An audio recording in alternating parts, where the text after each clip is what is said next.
So this will be second thing? This will be three. Okay.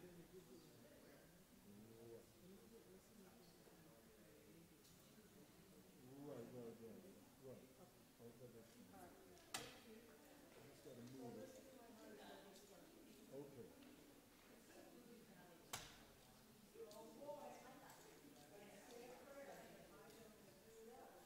Well, no, you're not gonna screw it up. I know you're not. So we're gonna do change the way, yes, that, because that's, then we're gonna do one heart.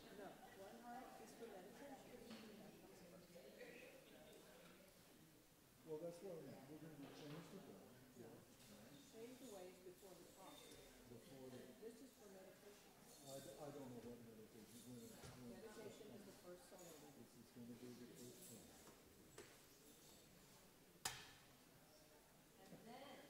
Just tell me, one, two, oh,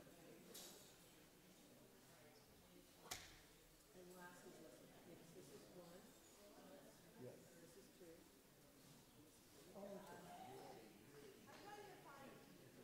It's just gotta be really simple for me to see.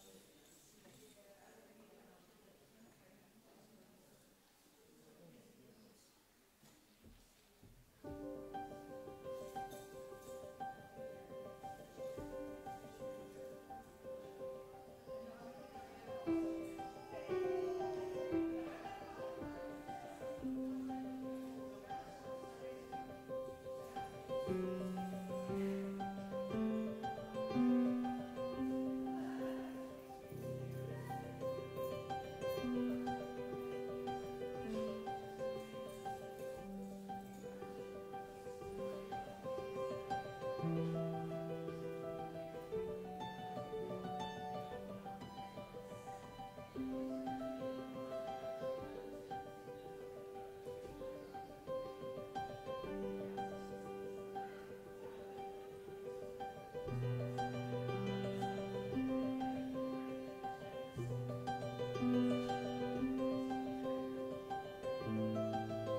Welcome. I'm Reverend Pat Palmer, and it's my great pleasure to be the one to say this morning that we are going to spend a great hour together on Sunday morning. An hour of sharing spiritual ideas, contemplating, thinking about spiritual ideas, and caring for each other. Community, right? So welcome, and I'm excited to be here on this last Sunday before we go back to school. So I'd like to start a little differently today with singing a song that, you know, school. We're talking all about school and learning today. So think of this as music class. You ready? Music class. You know how in music class they made you sing a song? That's what we're going to do today. We're all going to sing it together. And I picked one that I just love, and it's so easy and fun. The only problem is I need a little extra help. Like, is anybody feeling pretty awake and bold this morning? Raise your hand if you feel pretty good. You know, good. So you're going to have the job of, when it says where, I want to yell out, where. Raise your hand again so I know somebody's going to do that. You're going to yell out where. Okay. Wait a minute. I also need some help with singing because I'm not a singer. So somebody needs to come up and help me lead this. I have the words right here. They're very, very easy. Come on. Yes, all right. We ready? Here's our microphone. Yay, Alan, yay, okay. Are we ready? Ready? Here's the words, honey. Here you go, baby. Are we ready? Everybody, oh, you got to stand up, I'm sorry. Everybody has to stand up. Forgot that part. Ready? I've got that joy, joy, joy, joy here in my heart. Here in my heart. Here in my heart. I've got that joy of spirit here in my heart. Here in, oh, there's nowhere. I've got that peace, peace, peace, peace here in my heart. Here in my heart. Here in my heart. I've got that peace of spirit here in my heart. Here in my heart to stay. I've got that love, love, love, love here in my heart. Here in my heart. Here in my heart. I've got that love, love, love, love here in my heart. Here in my heart to stay. Yay, thank you. We did it. Well, I'd like to have the children come up, and I see that they're still AWOL. On vacation. Oh, I'm so glad we have some children. Come on up. Teens, you guys, the teens, come on up today. Between vacation and camping, come right up here. Between vacation and camping, it's been crazy. The teachers have been standing up here by themselves. So I'm so glad that our YOU teens are here. And, of course, we're going to teach. Oh. And you guys are here representing the younger crew. That's good. So, let's see. Oh, I know. I wanted to ask you, what day do you go back to school? On next Thursday. You guys too? Next Thursday? Okay, so here's my question. When you're at school, does anybody talk about God? No? What about at your school? A little bit? Maybe like a tiny bit in clubs. In the clubs, they might talk about God. 2 years ago. I don't know. Yeah? What about with you? I don't think so. No, not too much. Teachers aren't allowed to. Oh, teachers aren't allowed to. That makes sense. What about among the kids? No, not usually, huh? So thank God you come here, huh? I mean, it's like the most basic part of life. Our real self is our spiritual self. That's our power. And I'm so glad that kids learn that here. Boy, I would have loved to have learned that when I was little, you know? Anyway, I'm glad you're here. So let's do our prayer of protection. You can stay seated if you would. Okay, ready? The light of God surrounds us. The love of God enfolds us. The power of God protects us. The presence of God watches over us. Wherever we are, God is.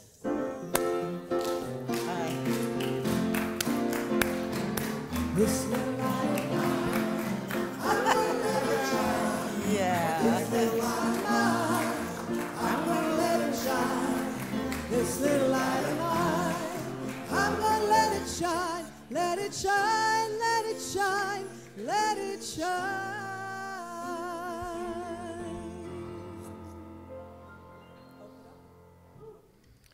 Good morning, Unity.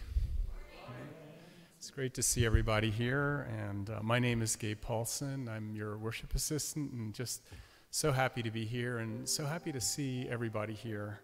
And as Reverend Pat was hinting, there's a sense of change in the air. There's, in California, we don't really have snow and leaves falling, all that. Our seasons are often marked by things like going back to school.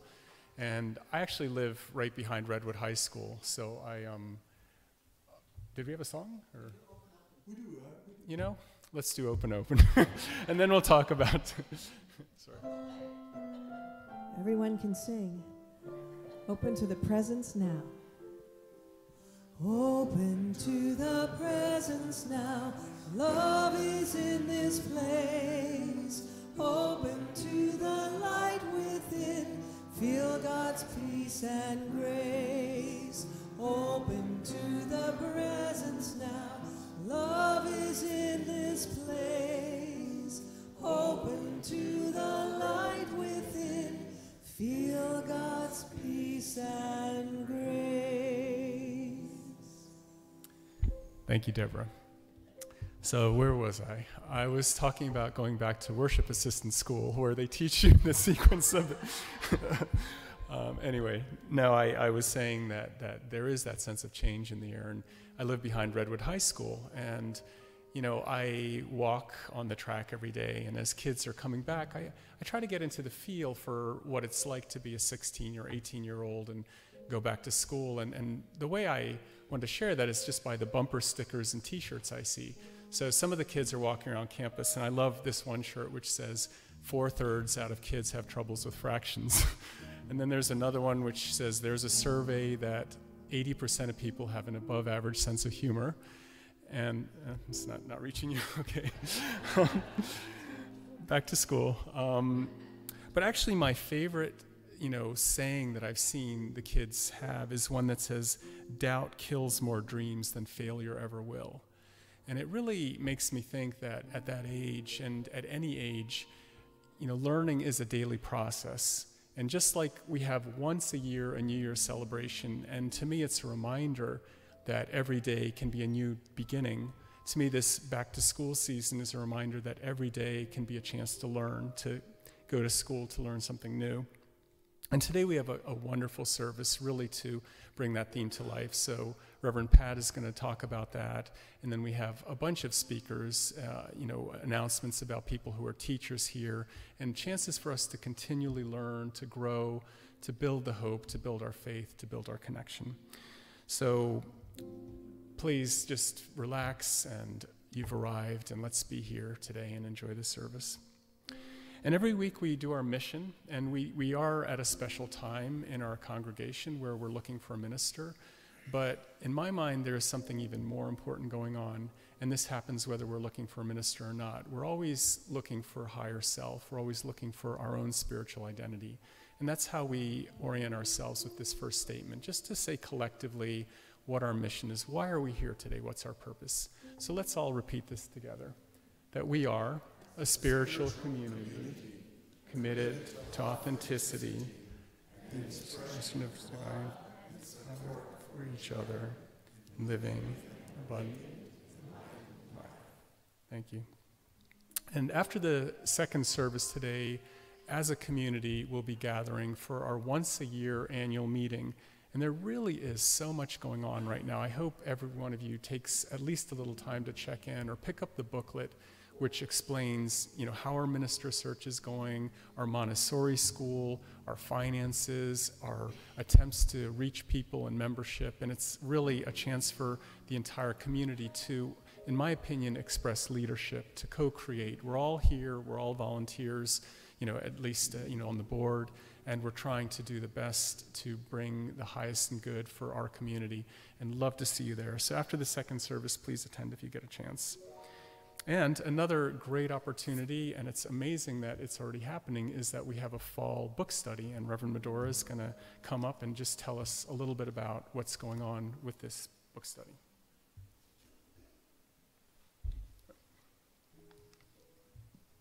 Good morning. It's hard to believe that it's that time of year already. So what I'm here to do this morning is say the fall book study kicks off on September the 16th. But right now we need facilitators and hosts. And there's a facilitator training on Saturday, this coming Saturday, from 10 to 2 here in Unity Hall, I'm almost sure. Anyway, I want to encourage you to facilitate, because last year we had 16 groups. There are many facilitators that go from year to year, but we're looking for new faces, new input, new thought, and we train you to do all that you need to know to do. So, number one, mark that book study's coming. Go get your book in the bookstore. Number two, come to facilitator training on Saturday. Thanks. Thank you, Reverend Medora. How many of you have been part of a book study? I've actually participated. Yeah, quite a few. It is one of those chances to take this type of message and community and bring it into your home or somebody's homes. It's really wonderful. And this year, the book is, it's a wonderful repeating theme. Some of you may remember the surrender experiment. And over, we have this recurring theme of non-resistance and of surrender, and it's Dropping the Struggle by Roger Houston, and it's a wonderful local poet author who's going to be a part of this, and I hope you guys can pick up the book and start getting involved. And so as we have Wendy, our prayer chaplain, bring up the prayer box, we see the candle here, which is a reminder of our higher self, of our guidance, of our warmth, of our conscience. And I wrote a little prayer, and it was basically, the right and perfect minister for our community is coming to us. Families, children are being drawn to our Montessori school, and our community is growing in prayer, participation, and abundance. And like that prayer, they're all put in the box here, prayed over by the local prayer chaplains here for 30 days. Silent Unity is then prays for another 30 days. And we hold all of our prayers as a testament to our hopes and dreams. And Wendy, thank you for your service. And today's daily word is forgive. I love a little saying I heard once that forgiveness means giving up all hope for a better past. And I really think that's where sometimes we get stuck, is in the past. And so let's read the daily word that 200,000 people have received today who practice unity worldwide. As I forgive others, I am centered in peace. When Jesus taught his disciples the importance of forgiveness, he was not just speaking of a moral imperative, but of a practical, spiritual guide. When I hold to attitudes of anger, judgment, blame, resentment, I'm weighing down my own consciousness and blocking the free flow of divine energy within and through me. As I choose to forgive, I dissolve that blockage within. Certainly, my choice for forgiveness will have a positive impact on those I forgive, whether or not they are consciously recognizing this and accept it. I am powerless over their choice. You can't control other people's choices. But I'm simply left with the opportunity to feel lighter and more loving as I forgive. Truly, as I forgive others, I become more centered in peace. And Jesus in Matthew said, not 7 times, but I tell you 77 times. And so I invite you now to just take a deep breath, put your feet on the ground and relax. And as you give up hope for a better past, affirm the abundant present. As you drop the struggle and open, open, open, open to non-resistance and listen for unconditional love in the silence.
There's a new earth on the horizon, made of light, not of stone, calling out to all creation, you are not alone.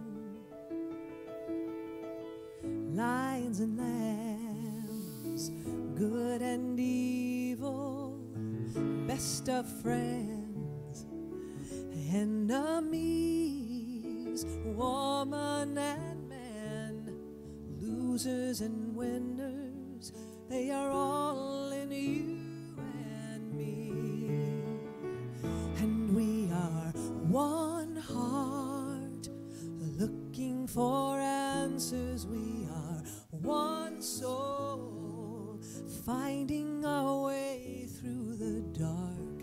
One dream we share together. Yes, we are all a part of one heart.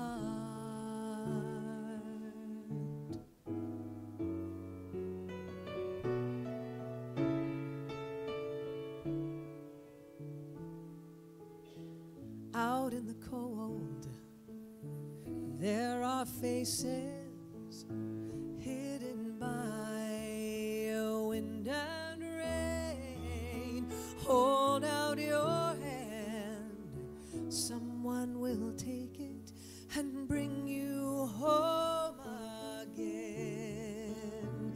And we are one heart, looking for answers. We are one soul, finding our way through the dark. One dream we share together. Yes, we are all a part of one heart.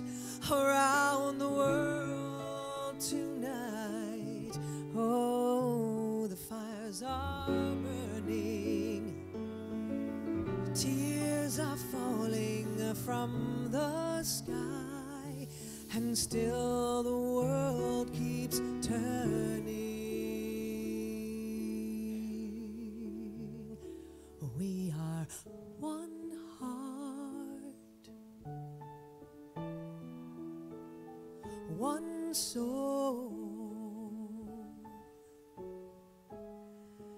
one dream we share together. Yes, we are whole apart. Oh, we are one heart, looking for answers. We are one soul, finding our way through the dark. One dream we share together. Yes, we are all apart. Oh, we are all apart. Yes, we are all a part of one heart.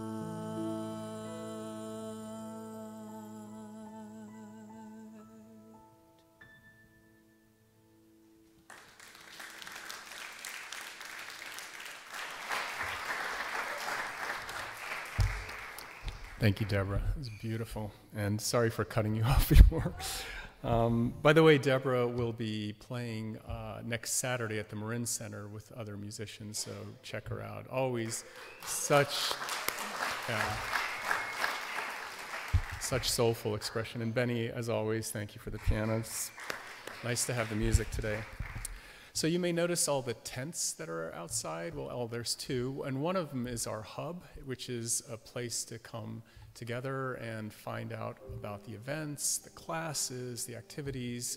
We are a 24/7, not 24, but we're a 7-day community, and there's always something going on every day. And go out there and just make a friend or see what strikes you, and it's just a great chance to learn more. Our second core commitment is to grow. And you know something? I realized I skipped over our first core commitment. I am really not doing well today. So can we do a 2-for-1 here? Wow. You know, I wrote a little note here that we never really grow up. We just learn how to act in public. And I'm not even doing that. So, but anyway, I expect, like our daily word today is all about forgiveness, and you're forgiving me. So let's do our first core commitment. And you know, sometimes it's better to go off the PowerPoint and into the heart. So if you can just hold the hand of the person next to you and take a deep breath and drop into spirit. I always feel that this is the foundation. There's this love of neighbor and love of God that the Bible speaks of. And in some ways, there's nothing better than just feeling the warmth of someone's hand and feeling or looking and seeing their eye contact and knowing that's how we connect.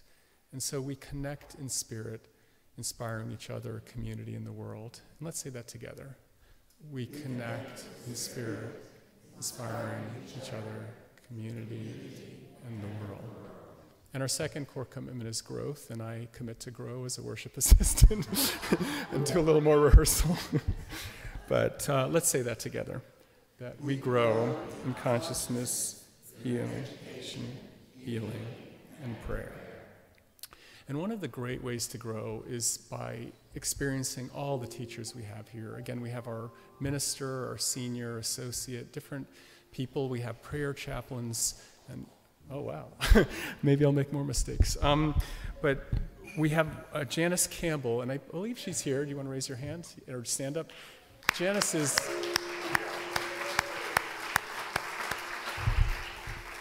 really one of the wonderful, incredible licensed teachers that we have.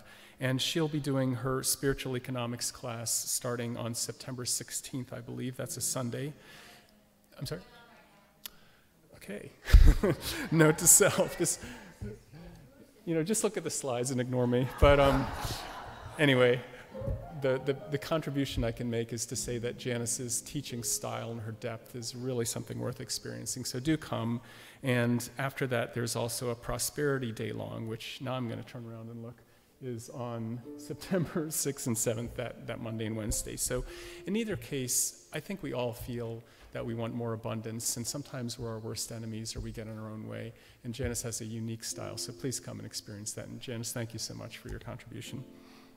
And this Wednesday, this very space here will be filled with a type of vibration which only happens a few times a year. It'll be the sound of the heartbeat. It'll be the sound of the blues, the rhythm. It's our drumming circle led by Steve Listig. And what a great way to come and express and to feel and to connect. So that's happening, and it's a great chance to come together. So now let's all stand as we are able and sing our statement of truth.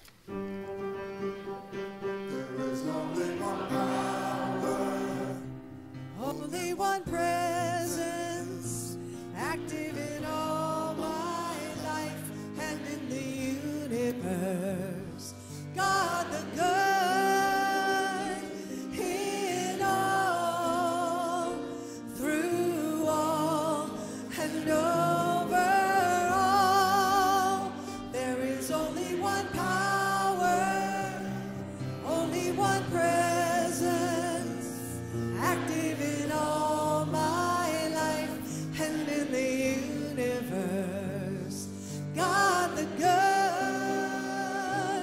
in all, through all, and over all. Hallelujah, hallelujah, hallelujah, hallelujah, hallelujah.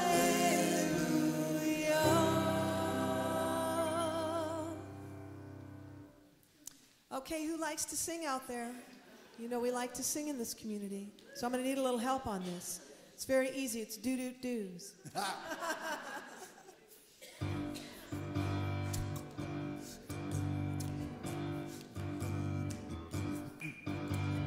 What do you want? Where do you wanna go? You'll get what you want if you act as if you know. It starts with you. Do you believe it? It's all in the way that you choose to see it. When you change the way you look at things, the things you look at change. When you change the way you look at things, the things you look at change. Here we go. Do do do do do do. Do do do do do do. Change. Do do do do do do. Listen. Do do do. When you feel lost and you can't find your way, listen to your inner guidance and let it lead the way. You can't miss, so change your perception, leading the way to a new direction. When you change the way you look at things, the things you look at change. When you change the way you look at things, the things you look at change. Here we go. Do do do do do do. Change. Do do do do do do. Listen. Do do do do do do. Learn. Do do do do do.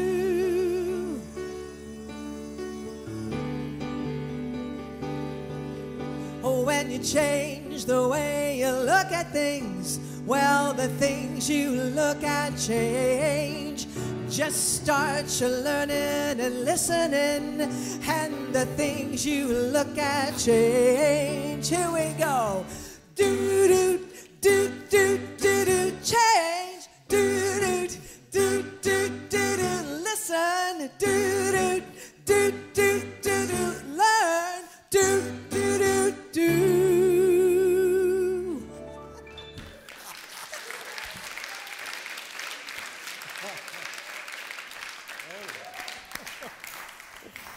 Oh, that was great. Thank you. So I was so glad to be asked to speak today because, you know, the topic is, let's all go back to school. And we're not really going to go back to school, but we're talking about the school of life, right? Talking about learning. Let's all, our kids are going back to school, let's all think about what is it we want to learn. And I like it so much, I think, because I'm a teacher. You know, since I was 10 years old, I wanted to be a teacher. And, but when I first started teaching, man, what I learned in college did not prepare me. Any other teachers in here? Yeah, you know, it's not till you actually get in the classroom. So anyway, I remember my first teaching job was at a middle school, inner city, Syracuse, New York. And, and so I was teaching these kids, and I was teaching them general math. And math. The last thing they wanted to learn was math. And so, so I had to get creative. I had to find ways to keep them interested and paying attention and quiet. And so, boy, I really stretched. And I know I did a good job because toward the end of the year, one of the kids, they called me Mrs. Tino then, that was my married name. So toward the end of the year, one of the little 8th graders came up to me and said, Mrs. Tino, you're a really very unusual teacher. I thought, that's okay. I took it as a compliment. And another time in my teaching career, and then I ended up teaching at the University of Florida. And I remember the first class, and they hired me as an adjunct. And first class, they said it's going to be in the auditorium. I have no idea how many people we'll have. So I was going to use, in those days, no, not sit down until I call you up. Thank you for coming in. Not yet. You're going to be up here at the podium. Okay, thank you, guys. They're going to be sharing something they learned. So, yeah, so here I was at the University of Florida, and oh yeah, they told me we don't know how many will be there. In those days, they had overhead projectors. This was a long time ago. You know, you're drawing here, and it shows on the screen. So I went into the entire auditorium was full. There were like 600 people in there, and I had never taught a college class before. It was algebra trig. And I was shaking so much. I had to draw diagrams. The squiggles. You can see the squiggles on the screen instead of straight lines. Anyway, so learning, you know. And I think that one of the best ways of learning is by teaching, really. And if you think about it, when you explain something to someone, you know, you really have to think about it. Like I remember with geometry. With geometry, I almost failed it in high school. And I loved math, but I couldn't get geometry. And even in college, I got through it, but, you know, I wasn't crazy about it. It was kind of grueling. But so then when I had to go teach it to 10th graders, when I started teaching high school, I ended up loving it because I had to really study it in order to, how are you going to tell somebody else if you don't understand it yourself, you know what I mean? So I had to really, and it ended up being my favorite math because I really got to know it, and just by explaining it to the kids, you know, I got to love it. And I think that happens like when we share about ourselves to somebody else who listens. By sharing what's up for us, we're learning. We hear our words talking about ourselves, and we're kind of evaluating what we're saying, and we're asking, is that true? Do I really believe that? I think like 12-step meetings, you know, we have thousands of people involved in 12-step work in this Marin here. And I think that's one of the best things about the meetings is people are sharing genuinely and they know they're being heard. And so they might be saying something right or something wrong. It doesn't matter. The fact is, by saying it out loud and teaching someone how I feel about something, I get to ask myself, do I really feel that? You know, when I did the most learning, I had a church in Florida for 10 years, the Center for Conscious Living. So I was speaking every Sunday. And I swear to God, I learned so much from that because in preparing, you know, to talk about these hugely important ideas, we have to ask ourselves, do I really believe that? What is it do I really mean that? Otherwise, how can you can't talk about it, you know what I mean, if you're not sure what you believe. So it's a huge learning thing. Whenever we explain something to somebody else, we really learn a lot about it. I want to talk about some other ways of learning, like reading and studying, of course. We want to do a lot of that. I'm so excited about the book study. I've already read the book, Dropping the Struggle. You should get it now because by the time Roger Housden comes here and speaks on the 16th, it's going to be a sellout. I love that book. I read it before I knew it was going to be our book study. It's just so good. Anyway, where was I? Oh yeah, studying and learning. We all want to do that. You know, I'm really into books. And one of the things I studied in high school was French. I took French for 3 years. My mother was French Canadian. She didn't teach us French. But I wanted to learn French, so I took it for 3 years. I didn't learn it very well. But then, a few years later, I hitchhiked around the world, traveled around the world with my thumb, and met a Frenchman. And I traveled, Jacques Danielou, I'll never forget his name. I learned French. So we study and we learn, but when we need it, when we do it, that's when we really get it. Another way I want to share about learning is when we try new things. You, like me, may have met many elders who get to a place in their life where they're not working anymore, and so they want to still have the excitement of life, so they try something new. And I have met a few people, including my brother-in-law and a woman that lives in my community, that have started painting like in their 70s. Like my friend Jeannie. She just started painting like 3 years ago. Oh my God, I brought one of her paintings. I asked her, can I show your painting? Look at this. I'm sorry it's not bigger. It's so sweet and so beautiful. And she just pours these things out of her. And she says, I don't know where I got it, Pat. I never thought about painting. So, you know, as we try different things, and that's what I want you guys to come up and talk about. Would you come on up now? Gabe and Marlo are two of our 6 teens that went to Unity Village to be part of the International YOU, Youth of Unity. And so I asked them if they'd come in and share what they learned. So go ahead and use the mic.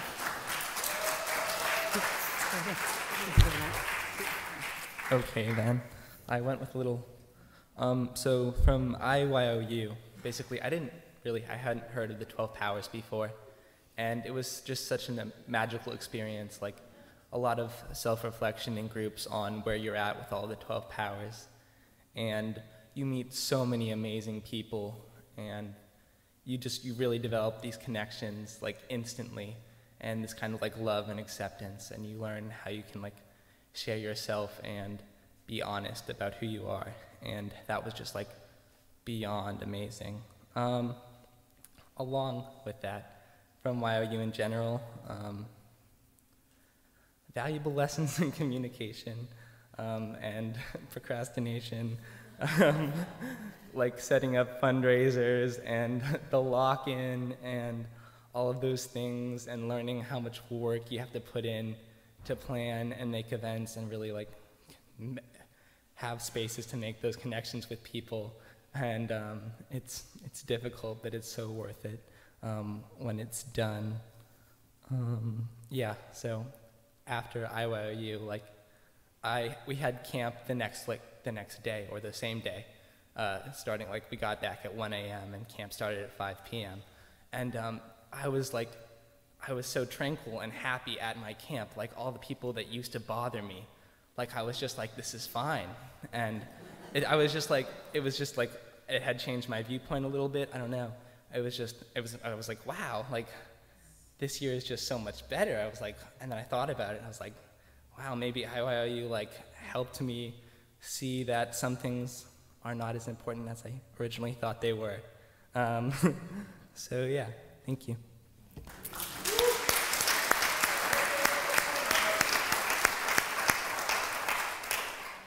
I put my notes on my phone, just hold on. Like a good youth these days.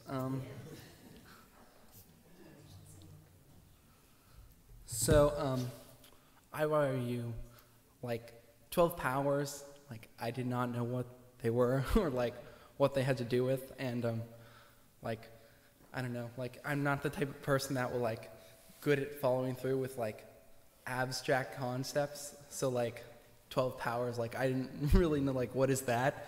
So then IYOU was really a way for like to be forced into learning about it and like actually experience it rather than just reading about something, because reading to me is not the best entertainment.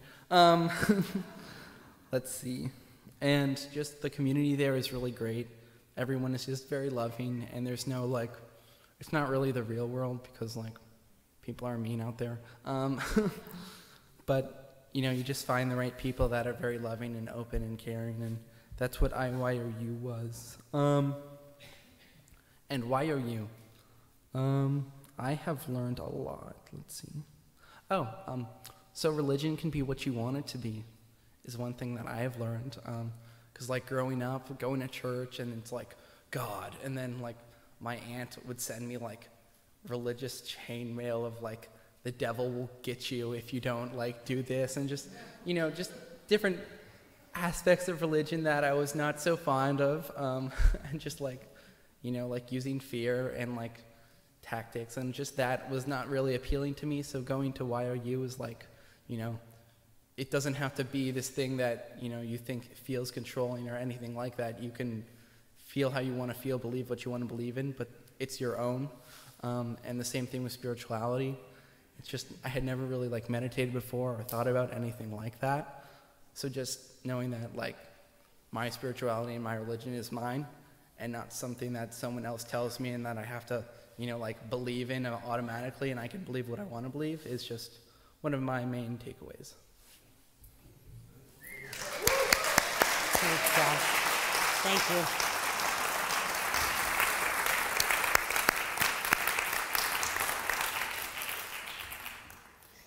I don't know why they didn't hang out with us in here. Going back to talk to their peers. That was nice. It was good. I'm so glad they went. You know, we talk about learning, but of course, the most important learning is who we are. That underlies everything else. I've been looking on YouTube a little bit lately at Joe Dispenza's work. You know, he was the author of our book last year, You Are the Placebo. And gosh, what a great teacher. And he talks a lot about that. And one of the things he said in one of his videos that I thought he really put that well, he said, we come out of eternity into time. We're born as human beings. So we're living as humans, and our work while we're here is to open to that eternal self during this human experience. So he said, like, so we want to go from the habitual identifying, which we need to learn as children, identifying as our human self, who we are. We want to move beyond that during our lifetime to identifying with more than my human self, with more than I am. Really getting that we're, like the song you sang, we are one heart. We are all one with whatever divine mind is, whatever the absolute is. We're certainly part of it. We're one with it. And sometimes we can really get that. We can really identify it. Like, you know, one of my favorite books, I hadn't read it in many years, and I just picked it up a few months ago, is The Perennial Philosophy. Have some of you heard of that? It's so wonderful. I can't recommend it highly enough. I'll just read a little bit about it. It's the metaphysics that recognizes a divine reality underlying the world of things and lives and minds, and rudiments of this perennial philosophy can be found among the traditionary lore of primitive peoples in every region of the world, and it's has a place in every one of the higher religions. The exponents of the perennial philosophy make the affirmation in one form or another, depending on the particular religion, that man is a trinity composed of body, psyche, and spirit. And our personality is a product of the first two. And the third one, spirit, is the ground of all being. Man's final end, the purpose of his existence, his and her, is to love, know, and be united with that immanent and transcendent Godhead. So that's what we're here about. So when I talk about going back to school, or we're all going back to school, it's how do I want to go ahead and learn in a deeper way who I really am, what I really am. The tools, we have the tools. We're born with the tools, our body, our mind, our emotions, and spirit within. So we have those tools. So how are we going to use them? That's what we've got to work with. I love the idea of using our body. of course. Our body it talks to us. It tells us what we need to know if we pay attention to it. You know, like Louise Hay was the greatest teacher in that regard. I kept her book, what was it, Heal Your Body, her little book, like I ran at my desk for years. Whenever I'd get the slightest ache or pain, I'd look it up. You know, like, let's see, I have a toothache. Okay, what's that? You know, it was wonderful because it started making the connection, and my body serves me in that way. It lets me know, you know, what's going on. And then, our last speaker we have once a month, the Institute of Noetic Sciences Marin chapter meets here at Unity in Marin, and our last speaker was Brian Snyder, and he spoke about your body never lies. And he showed us how when we're carrying some emotion, he can identify where in the body it's being held. Many of us, a lot of us do body work, right? Massages and Reiki, Rolfing was one of the best things I ever did. So we can use our body to move through some of the stucknesses and be informed about our direction to feel our spiritual self more. So that's the body. Then the mind is our greatest tool for this. Like, there's some things we learn in Unity, which I think transformed my life. One of them is affirmations. We can get the habit of saying affirmations. Now, I don't mean saying statements that I don't believe, like, I don't know. I'm trying to think of something I don't believe. Anyway, like, I don't know, I'm going to look like I'm 20 or something. Anyway, no, affirmations are not to say stuff we don't believe, you know. It's to say something that we, like, almost believe, or we want to believe, and we think it's possible to believe if we only believed it. So things like, I know that I'm being guided. I know that I'll do the right thing. I know that I'm going to know what to do when I'm thinking about something, or if I feel myself getting nervous. I know that God's in me. I know that God's in me, and I can feel it.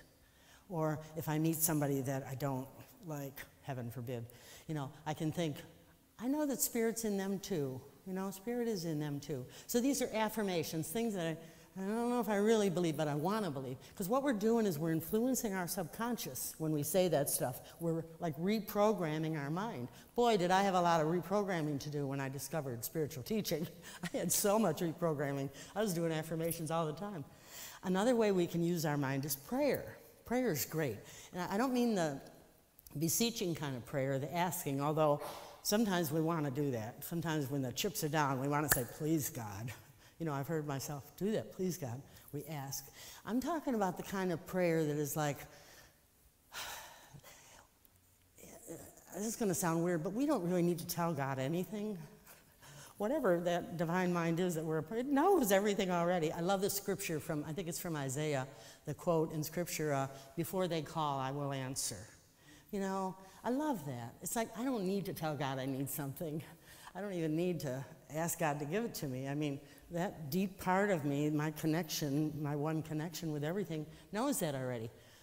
Prayer, the best prayer for me is letting myself accept the goodness that is there for me and the goodness that is already present, letting myself accept it. So when I pray, I want to say things like, I know that God is present here in this room, in this place with us here right now. I know that my words carry the power of Spirit, carry the power of the divine, because I'm a part of that. And I know that my daughter in North Carolina's life is going really well, that she's hearing exactly what she needs to hear from life, on and on and on. You know what I mean? So I'm talking myself into accepting that that's so. So when we pray, it's like opening the doors to receive all the good that Spirit is. That's what it is. And so we can pray spontaneously about whatever's up for us, just letting ourselves know that this is so, and this is here for me, and this is what's true. And then I always end prayer by saying, I am so thankful. I'm so thankful to be aware of this and to have that sense that Spirit is present. So that's how we can use our mind in prayer. With our emotions are a great tool for learning how to live spiritually because they're all the time right there on the edge, you know? And so if we get emotions, especially emotions that get in our way, I sure don't recommend denying them or trying to shove them down. I think the error that gets in our way is when we really believe that our emotions are what they seem to be about. In other words, if I'm angry, if I spend my energy blaming what I'm angry about, blaming that person or that situation, or if I go into victimhood, oh God, this is awful, you know, neither of those are helpful. They just are like blocks to feeling the presence of the divine. They block us. So when I feel a deep emotion, anger or fear or sadness, what I want to do is I want to know that I'm feeling it, feel that I'm feeling it, breathe, be with it, and maybe say something to myself, some way to own it. I believe owning it is so important because you know it all comes from our childhood programming. Either that or previous lives, and I prefer to say our childhood programming. So when we have that deep emotion maybe that's uncomfortable, we can say to ourselves something like, whoa, I have felt this a lot in my life. Or wow, that anger, I've been carrying this anger a long time. See, that's so different than blaming whoever is causing it, isn't it? It's so different. And so in other words, I honor my emotions, I be with my emotions, and by being with them like that in an honoring way, they start dissipating. They don't run me quite so much, you know? So, the other thing I want to talk about that we can do with our mind is our thinking, the way we think. Like, and here, the only point I want to touch on right now with thinking is the idea of humility. You know, we spend, some of us more than others, I've really been guilty of this more in my former life than lately, but really thinking that what I know is right. This is how it is, or this is so, or this is so, you know? And that's fine, but when we put so much investment into thinking we know and having to know, it's like we don't have the humility, the space for God, if you will. We don't have the space to say, well, I think this, but, you know, I don't know. Somehow when we cannot know sometimes, it leaves space for our deeper wisdom to advise us. And so sometimes it's good not to know quite so much or be quite so sure of the things we know. So, I've been reading this other book, I like reading books, Myrtle Fillmore, Mother of Unity, and she talks in here, I had never read the history, I had never read this. So, she talks in here about her favorite thing to do when they first started Unity was teaching the little children to think.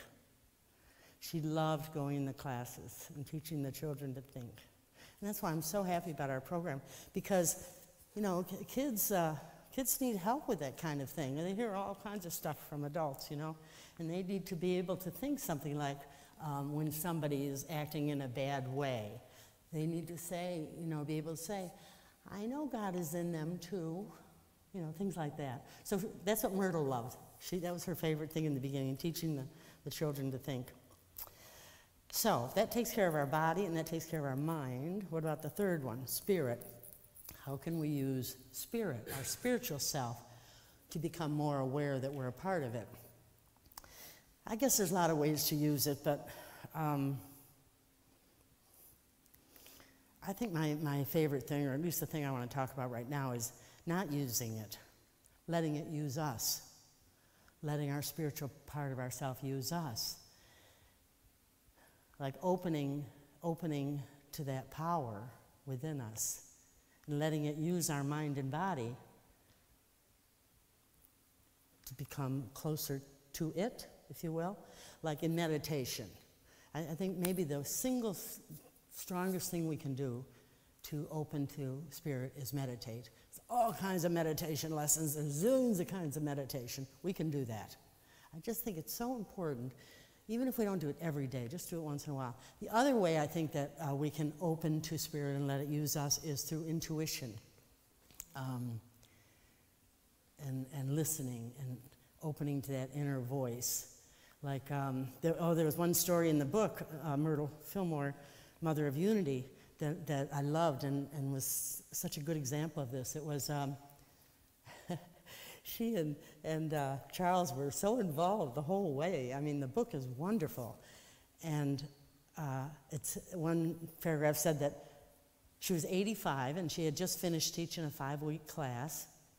And somebody asked her, so are you going to be, because she taught all the time, and are you going to be teaching another class? And she said, you know, no, I haven't been informed. I haven't been told that I should do that. So she lived by her inner knowing. She lived by that inner voice. For me, and forgive me if I told you this before, I might have, but for me, that's happened so much, more and more as time goes on. But one of the biggest times was when I had this church, Center for Conscious Living, in Clearwater, and I founded the church, and so I had it for 10 years, and then my grandson was born. I was flying out here every 3 months to see little Grant, and oh God, I was so in love with him, you know, but I was very busy, you know, I'd come when I could.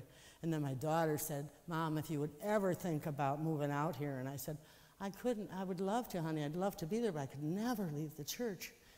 She said, I understand, but it just stayed in my mind, and it stayed in my mind, and, you know, I wasn't there for the kids a lot when they were little, my girls, so I was thinking, I could be there, you know, I could be there. But I just couldn't make the decision. But by then, I had learned that we don't need to make big decisions. We can wait to be informed. I couldn't decide. I could not make that decision. It was too big, and I didn't know. I didn't know the best way. So I just waited and waited, and like months went on. And then one day I think I was doing dishes or driving, I don't remember. And all of a sudden this fully formed thought came into my mind. I wasn't even thinking about the problem. And it said to me, your work here is complete. I said, oh God. It was so definite that there was no more thinking about it. There was no more considering. Your work here is complete. Didn't feel complete to me. But who am I to know? Who am I to know the best thing? You know what I mean? And so, so then if I put the process into, it took about 6 months, you know, to do everything. So anyway, I'm glad I'm in Marin. I always wanted to live here anyway. So let me ask you, how many of you have had a major decision in your life where you feel that you were, if you would raise your hand, where you were informed, not by your mind, but by God within? Yeah, lots of us. We need that. We need to know that. So, why bother with all this, you know?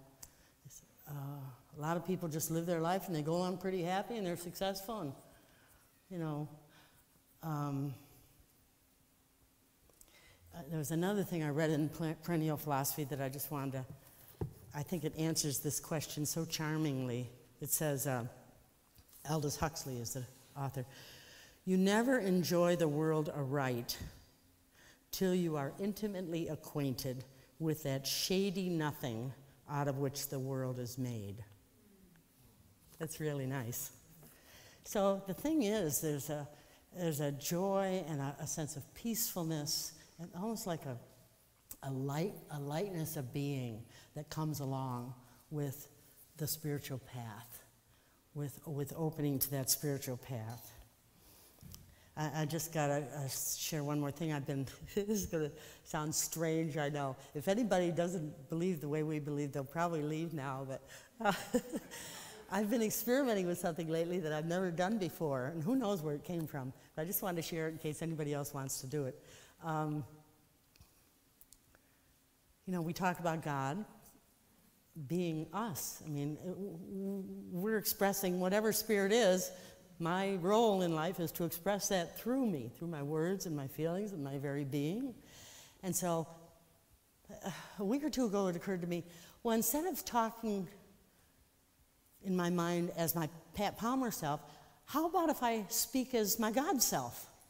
How about if I talk to myself from that place? So I've been experimenting with it, and it's really fun. Like I'll say to myself, I'm laughing, but it really feels great. I'll say to myself things like, you're doing a pretty good job as Pat Palmer. And I'll say things to myself like, you don't have to worry about that. I've got it handled, you know? And I'll say things to myself like, I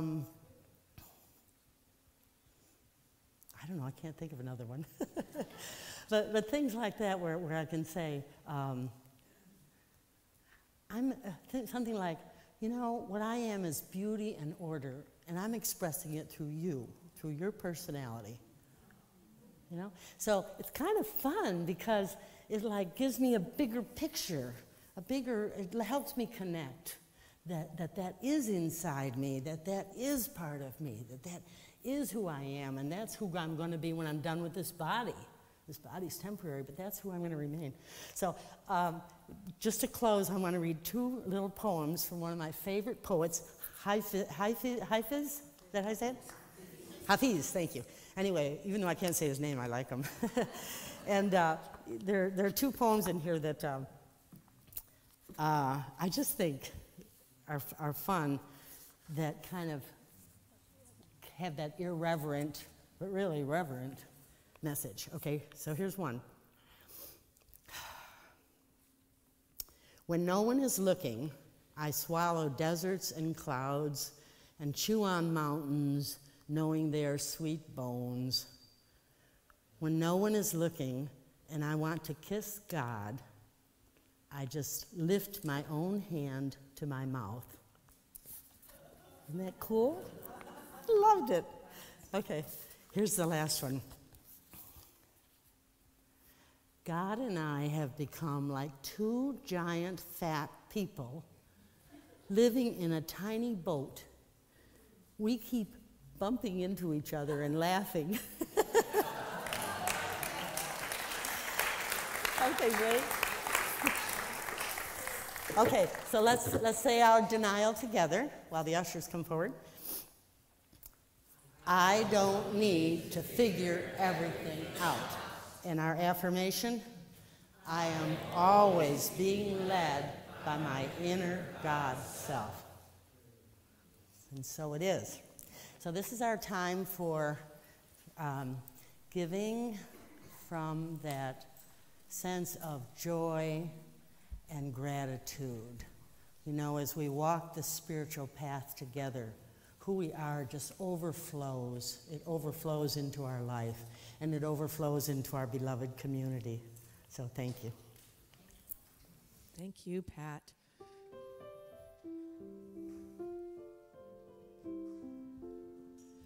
Just as we give, so we receive. Richly we live in one golden weave. There is nothing we can lack. We give from love, and love gives it back. Just as we give, so we receive. Richly we live in one golden weave. There is nothing that we can lack. We give from love, and love gives it back. Just as we give, so we receive. Richly we live in one golden weave. There is nothing that we can lack. We give from love, and love gives it back.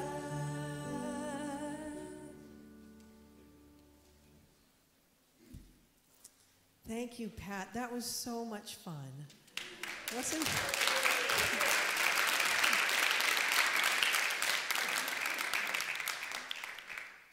When you were saying all those little things that you say to yourself sometimes, you know, when we get in a hurry and we're late or we're running behind to do something and we think, oh my God. And I always say, I stop sometimes and I'll say, I have enough. There's enough time and we will get there, you know? So I had to share that. We all have enough, right? So amen. Thank you for that wonderful reinforcement.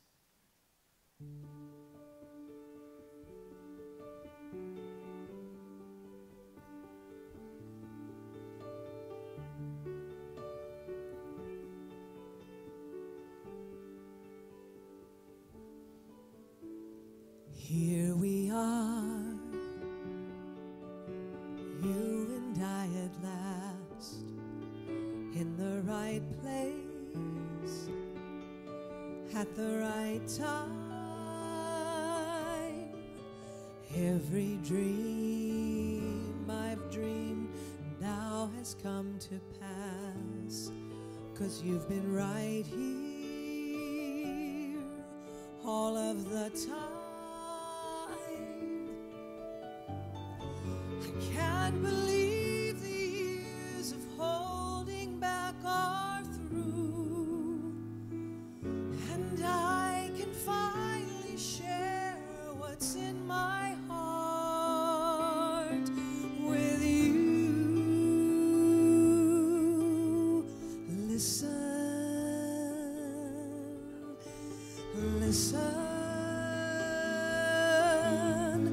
Listen to my heart, listen to it sing, listen to my voice, it wants to tell you everything. There's so much to say, I don't know where to start, but if you want to know the love I'm feeling, listen to my heart.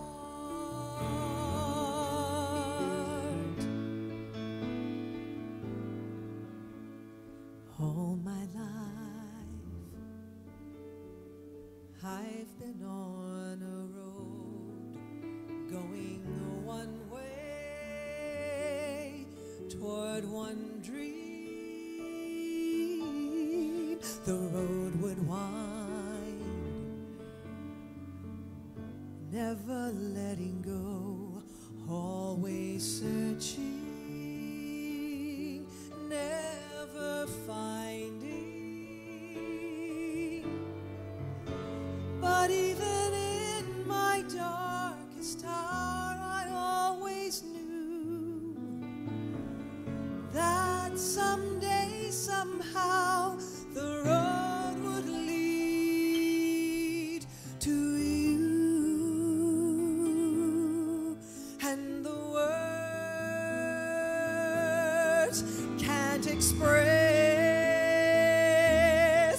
how my heart filled with happiness. Listen to it, listen to my heart, listen to it sing, listen to my voice, it wants to tell you everything.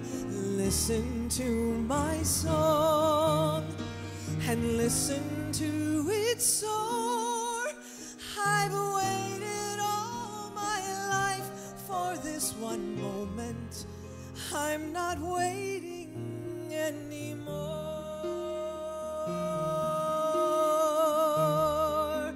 I'm not waiting anymore. I'm not waiting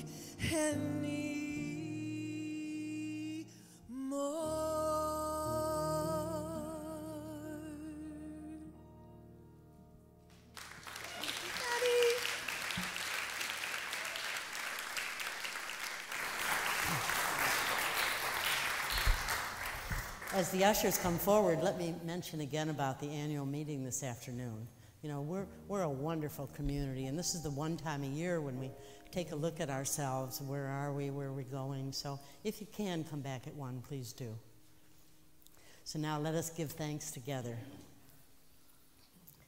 Divine love through me blesses and multiplies all that I am, all that I have, all that I give, and all that I receive. Thank you, God. Thank you, God. And thank you, Reverend Pat, for this great talk and reminder of our higher selves, and Benny and Deborah. Thanks to everybody. And if you're watching online, we'd like to thank you for joining us. And if anybody's new, please, come by at the end. I'd love to say hi, and the rest of us would too. So, you guys ready for some more mommy's brain? I watched my wife with the child, and I think I've lost my memory in the process. But I do remember our third core commitment. So we say this every week. And before we say it, I just want to take a moment and really acknowledge how many of you are serving in so many ways. And this is really a moment of gratitude for me that so many of you step forward, either here in our community or in parts of your lives, helping other people. And that's, to me, the best, that third and sort of highest core commitment. So let's say this together, that we serve Spirit, community, and deep world, love, joy, and a sense of adventure. And one of the things I really love about Unity is how open we are, how tolerant we are, how loving we are. And it's the role model of Jesus. I think that's the part that inspires me. There was nobody that he didn't bring in love. And, you know, our current leading edge of acceptance and love is in so many issues, and the LGBT community and so forth. And we have a very special book and a Unity member who's an author here, and it's Michelle and Phoenix Finch, and they're going to come up and tell us a little bit about the book that they have written.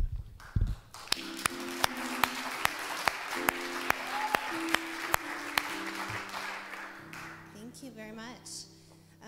I heard a question yesterday that I wanted to ask you. I wonder, what are the human qualities that you value most? For me, one of the answers to that question is courage. So I wanted to introduce you to the most courageous person I know, and this is my daughter, Phoenix. Phoenix and I wrote a book last year called, what's the name of the book? You want to say the name?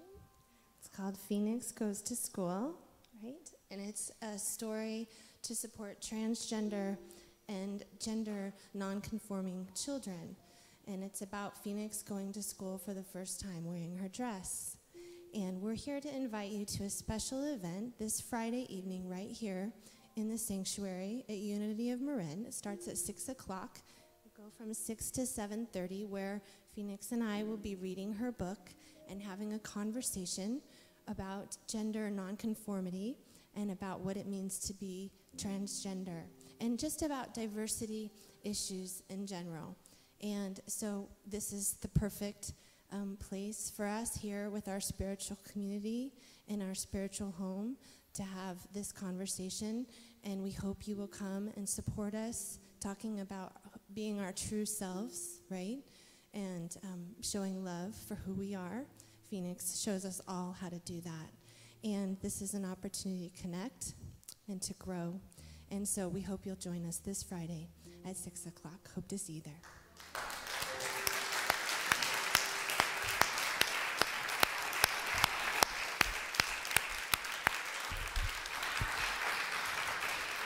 Thank you, Michelle. Thank you, Phoenix. How many of you know how to pray without talking to God? Well, it's the title of a book, and there's another title, Divine Audacity.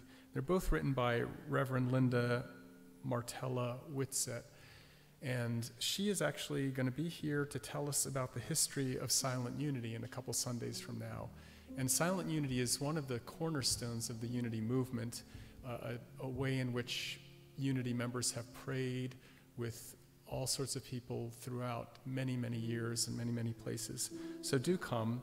And then she'll also follow that up with a prayer class that Tuesday and Wednesday. And we have a little short clip explaining what the class is going to cover.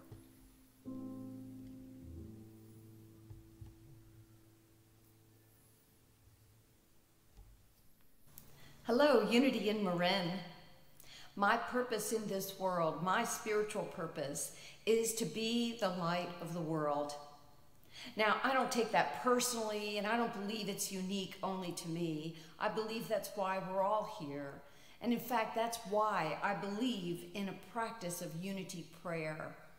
I invite you to join with me for a 2-day exploration of Unity's affirmative, empowering practice of prayer that allows us to be able to realize our divine identity. Now, this is an audacious claim, but I believe in divine audacity. I believe we're here not to play small, but to bring the best of what we come to know about ourselves into the world around us and into our own life experience. I invite you to join with me. I'm going to be there Sunday for the services, September 2nd, and then for those 2 days of classes. And I'll also be able to speak to you about the history of silent unity, which is Unity's 128-year-old practice of 24/7 prayer support. I am very fortunate to be able to serve at Unity World Headquarters as the Vice President of Unity Prayer and Practice, supporting silent unity and many other of our unity practices. It is an honor for me to be able to travel and be with you for that weekend. I will do my part, I'll tell you that, but there's one thing that you have to do, guys, and that is you've got to register. You've got to be there. Make room for it in your life. I will see you in just a few weeks, and gratefully, be well. Great. And speaking of service, we also, good morning. See, it's not only me. Anyway, let's finish this with a strong ending. If you want to be a hospitality or flower sponsor, it's one of the ways we serve. And this morning I saw Caroline McKinnon putting up the flowers, and it was just such a peaceful moment in the sanctuary. But we want to thank everybody who's done that, Maya Eggers and Chris Slate for sponsoring today. And, do join in if you get a chance. And speaking of learning, we have the bookstore with so many great books, including the upcoming Dropping the Struggle, the Going to School with Phoenix, and many, many others. So check it out and see if there's anything that moves you. And finally, will the prayer chaplains please rise? These wonderful members who are serving us with their time and their love and their prayer are here each Sunday. And it's such a nice service today. It feels very homey and intimate. If you get a chance, just say hi to one of them.